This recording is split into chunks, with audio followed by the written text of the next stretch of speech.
Lugupeetud õppijad, eelmises videosalvestuses me käsitlesime elektroodkeevitust. Vaatasime, mis see keevitusviis endast kujutab ja mõningaid aspekte siis sellel teemal. Tänase videoloengu teemana jätkame elektroodkeevituse teemat. Siin sellel slaidil on siis kujutatud kaarleegi süütamine elektroodkeevitusega. Ja kaarleegi süütamine siis esimene etapp, see koosneb 4 etapist. Esimene etapp on siis selle elektroodi viimine keevitatava materjaliga kontakt ja siis on kaarleegi süttimine ja siis tõstetakse elektroodi ots veidi ülespoole, lastakse kaarleegil veidi põleda ja siis viiakse kaarleeg õigele pikkusele.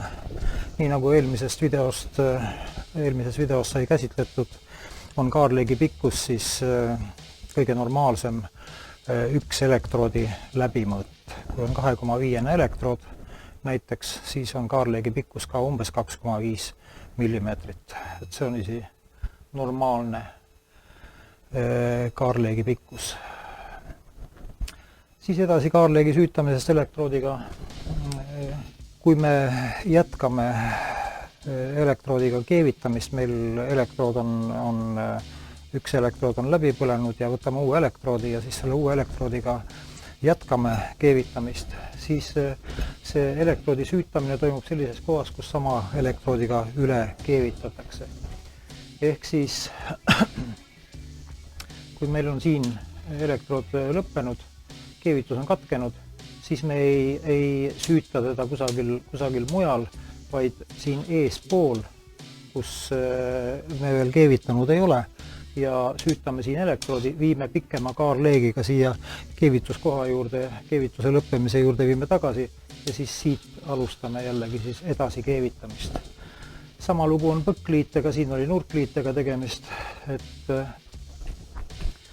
siin oleme keevitanud, elektrood on otsa saanud ja katkestasime keevituse ära, siis vale on siin keevisõmbluse peal alustada uue elektroodiga keevitamist. Õige oleks siin eespool süüdata elektrood ja tuua siis pikema kaarleegiga siia koha peale ja siis sealt jätkata keevitamist. Loomulikult elektroodiga keevitamisel tuleb see otsakoht slakist hästi ära puhastada, et ei jääks mingit efekte sinna keevisõmbluse sisse. Nüüd elektroodi liikumisskeeme on hästi erinevaid, et see on umbes nii nagu keevitaja käekiri. Eesmärgiks on saavutada siis kvaliteetne keevisõmblus. Kõige levinumad on võnkeliikumised, erinevad võnkeliikumised ja nii ühtpidi kui teistpidi, siis võib ringikujulise liikumisi teha. Meie siin keevituslaboris, keevituspraktikumide kontekstis siis teemegi neid võnkeliikumisi ja ringikujulisi liikumisi. Kraatri vältimiseks, mis on kraater, mis on lõpukraater, seda oleme käsitlenud juba, tuleks siis keevituse lõpul seisma jääda ja liikuda veidi tagasi. Nüüd elektroodkeevituse ja ka muude keevitusaparaatide keeringus on seadme koormamise suhe 10 minuti jooksul ja seda tähistatakse ED protsentides. See on siis ajaline suhe, mil aparaat töötab 10 minuti jooksul. Kui meil on väiksema võimsusega aparaat, siis täisvõimsusega võib töötada ta 10 minuti jooksul siis nii palju, kui meil see ED protsent ette näitab. Näiteks 250 amprit on maksimaalne keevitusaparaadi võimsus, kaarepinge 30 volti ja ED 60 on markeeringus, siis see tähendab seda, et kaarleeg võib põleda 6 minutit järjest ja seejärel lülitub aparaadis olev ülekuumenemise puhuks termokaitse ja siis seade lülitub ise välja. Nüüd see oleneb ka keevituskeskkonna temperatuurist. kui temperatuur on madalam, siis seade võib kauem töötada, kui temperatuur on kõrgem, siis seade võib-olla töötab veel vähem. Et 6 minutit siis sellise markeeringu puhul ta võib töötada ja 4 minutit siis peab vahet pidama. Nüüd elektroodkeevituse puhul kasutame nii alalisvoolu kui vahelduvvoolu. Ja Kaarligi tsoonis õhk ioniseerub, muutub voolu juhtivaks ja alalisvoolu puhul on siis 30% sellest kuumusest suunatud keevitatavale detailile ja 70% on elektroodi pool sel juhul, kui pluss on elektroodiga ühendatud. Kui on miinus elektroodiga ühendatud, siis 70% kuumusest suunatakse keevitatavale detailile ja 30% kuumusest läheb siis elektroodile. Aga seda kuumust on siiski niivõrd palju, et elektrood sulab. Ja vahelduvvoolu puhul on siis võrdne 50 ja 50%, siin siis voolupolaarsus kõigub. Nüüd alalisvooluga kaatseedega keevitades on kaar stabiilsem ja keevituskvaliteet parem. Selle tõttu eelistatakse siis alati alalisvooluga keevitamist. On olemas ka vahelduvvoolu keevituse elektroodid, aga eelistatud on siiski alalisvooluga. Ja kui keevitada alalisvooluga, siis võib lisaaine ehk siis elektrood olla ühendatud nii plussi kui miinusega. Aga seda peab nüüd elektroodi pakendi pealt vaatama siis, et mõned elektroodid on mõeldud ainult plussiga, mõned elektroodid miinusega, mõned elektroodid plussi ja miinusega. Ja tavaliselt siis elektroodkeevituses ühendatakse elektrood plussiga. Malmi remonttöödel ja niklirikka elektroodiga keevitamisel ühendatakse elektrood miinusega. Ja samuti ühendatakse elektrood miinusega tiikkeevituse puhul, see on siis sulamatu Wolfram elektroodiga keevituse puhul, et see kauem vastu peaks see Wolfram elektrood. Ja miig-maag keevituses on pluss siis alati traadi poolel ehk siis põleti poolel ja miinus on keevitatava detaili küljes või laua küljes, kus me keevitust teostame.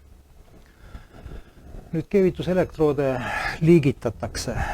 Keevituselektrood on hästi mitmesuguseid ja materjalide valiku puhul on tegelikult elektroodide valik suurem kui näiteks maagkeevituse puhul, traatide puhul.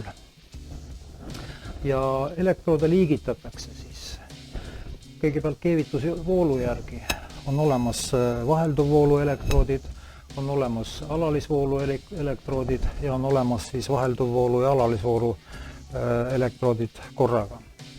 Siis otstarbe järgi on olemas samuti 3 tüüpi elektroode, on liite koostamise elektroodid ehk siis kokku keevitamise elektroodid, on olemas pealekeevituselektroodid, need on siis sellised elektroodid, millega me saame mingile materjalile mingi teise materjali kihi peale keevitada. Näiteks tahame mingit kõva katet keevitada pehmemale materjalile peale, siis me valime vastava elektroodi, pealekeevituselektroodi. Ja on olemas ka lõikeelektroodid. Lõikamist saab siis väga mitmete meetoditega teostada, saame laserlõiget teha, saame gaasiga lõigata ja saame ka elektroodiga lõigata. Lõikeelektroodid on väga suitsused ja lõikeelektroodid on tavaliselt siis suurema amperaažiga või suuremat voolutugevust nõudvad elektroodid.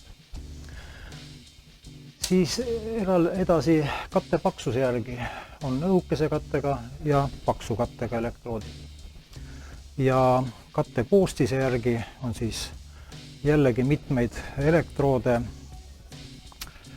Ja siin on need tähised, katete tähised, siis happelise kattega, B-tähega aluselise kattega elektroodi, C-tähega tsellulooskatte, R on rutiilkatte, 2R siis on paks rutiilkatte, RA on rutiilhappeline ja RB rutiilaluseline, rutiil basic katte.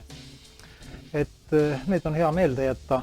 A siis acid, basic, celluloos, rutiil ja nii edasi, et need tähised. Siin on veel väike märge, mitte legeerteraste elektrood valitakse mehaaniliste omaduste järgi ja kõrglegeerteraste elektroodid keemilise koostise järgi.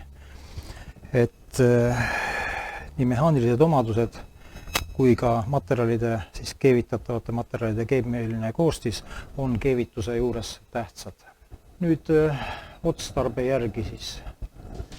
Siin on näiteks toodud ELGA elektroodide markeeringud ja liite koostamise elektroodid on siis ELGA P45S. Need on need elektroodid, mida meie siin Tehnikakõrgkooli laboris siis. Ja mittelegeer- ja peenteraterastele on see. Ja euro markeering on siis E420RC11. Siis pealekeevituselektrood, samuti ELGA elektrood HARD60. HARD60 näitab seda, et see peale keevitatav katte on HRC ehk siis Rockwelli skaala järgi kõvadusega 60, 57–60 HRC ja lõikeelektrood, karbonaat, universaalne lõikeelektrood remondiks ja lõikamiseks. Need elektroodid on meil siin Tehnikakõrgkooli keevituslaboris ka olemas ja me saame neid ka proovida ja katsetada. Nüüd, milleks on elektroodile vaja elektroodikatet? Elektroodikatte funktsioonid. Et kõige tähtsam funktsioon on muidugi kaitsva gaasipilve tekitamine keevisõmbluse ümber, selleks, et siis kaitsta peale tuleva õhu eest. Aga elektroodikattega lihtsustab kaarligi süttimist ja püsimist. Kaarligi süttimine või süütamine on siis eriti algajatel tihtipeale keeruline, elektrood jääb otsapidi kinni.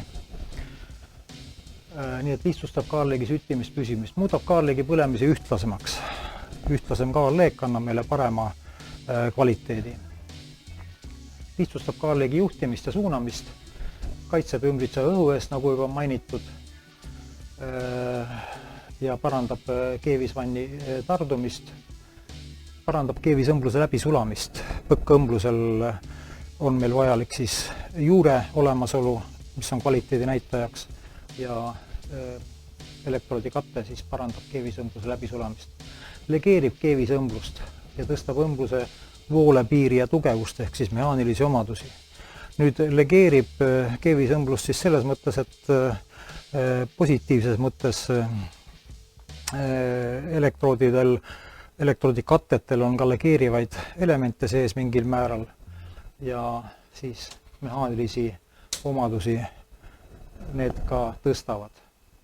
Kiirendab elektroodi sulamist, parandab keevisõmbluse välimust, sest keevisõmbluse välimus on ka tähtis juba visuaalse hindamise jaoks. Parandab eri asendites keevitatavust. Et need on siis elektroodikattete funktsioonid keevituselektroodide puhul. Nüüd vaatleme kattega elektroodi markeeringut. Seesama P45S, mida meie siin kasutame, see on ELGA elektrood. Ja Euroopa standardi järgi siis markeering oleks selline E420RC11. E näitab, et tegemist on kattega elektroodiga.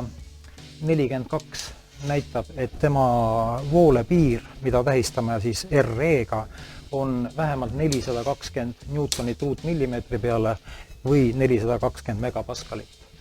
Nulli siia lõppu ei kirjutata.